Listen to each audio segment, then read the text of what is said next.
Assalamualaikum teman-teman Milanisti semua, ketemu lagi dengan Maestroza Channel.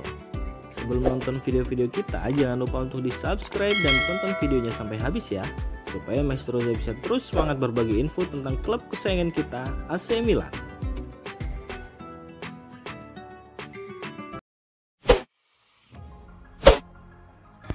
Kepada media Set Infinity, Direktur AC Milan Paolo Maldini bicara tentang perkembangan negosiasi kontrak Rafael Leao, di mana kontrak pemain asal Portugal tersebut akan selesai di akhir Juni 2024. Terkait hal ini, Maldini sangat yakin dirinya dan Leao memiliki tujuan dan ambisi yang sama, sehingga kemungkinan besar kontrak baru akan segera disepakati sebelum bursa transfer musim panas dibuka.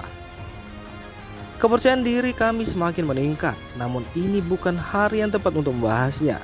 Kami berada di jalur yang sama, Leao dan kami, jadi kami memiliki tujuan yang sama, ujar Paolo Maldini. Leao adalah pemain yang menentukan, ia membuktikannya di Napoli dan di musim lalu, mungkin hanya dalam pertandingan dan menjadi starter pada musim ini.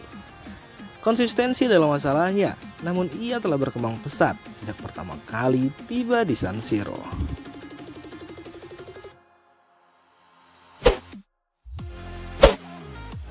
Lini serang jadi masalah terbesar bagi AC Milan di musim ini, di mana di musim ini Rossoneri sangat mengandalkan Olivier Giroud sebagai pencetak gol utama, padahal usia pemain asal Perancis tersebut sudah tidak bisa dianggap muda lagi. Berbicara kepada Milan News, jurnalis ternama Carlo Pellegatti membagikan pemikirannya mengenai kesulitan Rossoneri tersebut dan rencana transfer mereka di bursa transfer musim panas nanti. 3 pemain, seorang gelandang, seorang penyerang, dan mungkin seorang pemain sayap kanan. Brahim Diaz bisa menjadi pemain nomor 10, namun negosiasi akan dimulai dari awal dengan Real Madrid dan mewaspadai Arsenal, ujar Pellegatti. Untuk striker, Milan perlu melakukan upaya yang signifikan dan kemudian gelandang. Mungkin dengan pertukaran, orang bisa memikirkan Milinkovic-Savic yang akan benar-benar meningkatkan level tim.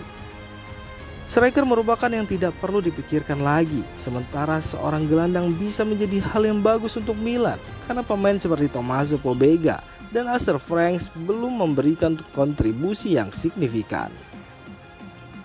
Selain 3 posisi yang disebutkan oleh Pellegatti di atas, AC Milan juga diperkirakan akan menggantikan Fode Ballo-Touré dengan seorang deputi bek kiri baru dengan kualifikasi yang lebih terperinci, yakni pemain muda asal Italia.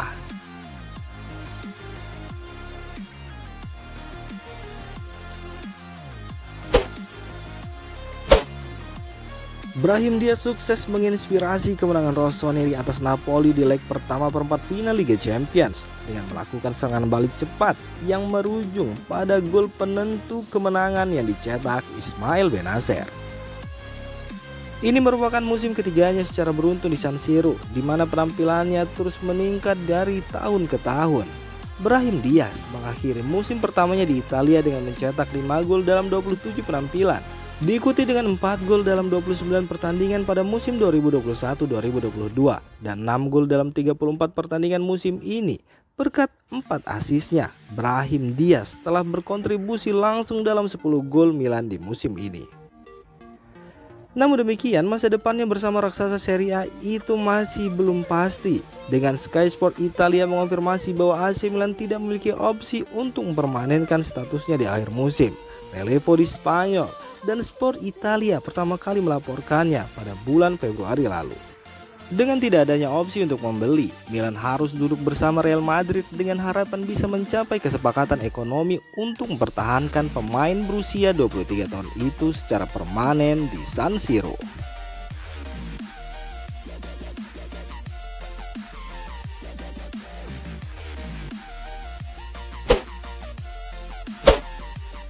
Menurut laporan Tutto Mercato Web, saat ini AC Milan kembali tergoda untuk mendatangkan pemain muda yang ada pada diri Kylian Sildilia. Bek muda Freiburg yang kini baru berusia 20 tahun, Sildilia diklaim sudah cukup lama diawasi pemandu bakat Rossoneri. Sildilia sendiri telah memainkan 34 pertandingan. Itu artinya di usianya yang masih sangat muda, dia merupakan tulang punggung dari klubnya tersebut dan kini sosok yang tidak tergantikan di lini belakang Freiburg. Schildilja sendiri diikat dengan kontrak hingga 2026, sehingga kemungkinan besar klub asal Jerman tersebut akan meminta bayaran yang cukup tinggi kepada pihak Milan. Dalam beberapa tahun terakhir, AC Milan cukup konsisten membangun kekuatan tim lewat pemain muda.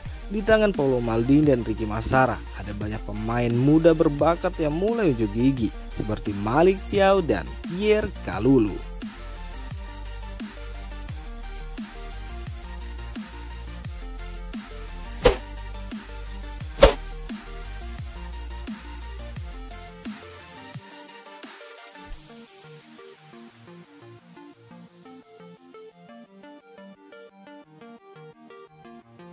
Demikian informasi dunia sepak bola terupdate hari ini. Untuk kamu yang gak mau ketinggalan seputar informasi sepak bola Eropa, silahkan like, subscribe, dan share video ini. Terima kasih.